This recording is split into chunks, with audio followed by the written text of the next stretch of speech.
Friends, IT returns file చేయాల్సిన సమయం దగ్గరకు వచ్చేసింది. సెప్టెంబర్ 15th లాస్ట్ డేట్ అని మనందరికీ తెలిసిందే. అయితే ఈ సమయంలో చాలా మంది ఐటీ రిటర్న్స్ ఫైల్ చేస్తూ ఉన్నారు. ఫైల్ చేసిన వారికి కొన్ని ఈమెయిల్స్ కూడా వస్తున్నాయి. ఆ ఈమెయిల్ సారాంశం ఏమిటయ్యా అంటే, మీరు చూపించిన లెక్కల్లో అవకతవకలున్నాయి, మీకు రీఫండ్ రాదు, మీరే ఇంకా గవర్నమెంట్ కి కట్టాల్సి ఉంటుంది. సో వాటిని సరి చేసుకునే అవకాశం మీకు ఇంకా ఉంది. ఈ లింక్ క్లిక్ చేసి మళ్ళీ ఇంకొకసారి ఫైల్ చేసుకోండి.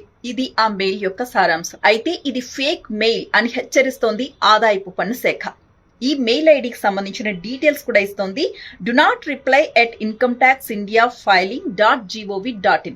ఈ పేరుతో మీకు మెయిల్ వచ్చింది అంటే అది కంప్లీట్ గా ఫేక్ మెయిల్ ఐడి. పొరపాటున మళ్ళీ సరి చేసుకుందాం, మనకి రీఫండ్ రాదేమో, మళ్ళీ అప్లై చేసుకుందాం అని కానీ క్లిక్ చేశారే అనుకోండి, మీ బ్యాంక్ ఖాతా ఖాళీ అయిపోవడమే కాదు, మీ వ్యక్తిగత సమాచారం మొత్తం కూడా అవతలి పర్సన్ కి వెళ్ళిపోతుంది. సో చాలా మంది ఈ మెయిల్స్ అందుకుంటున్నారు. Be careful.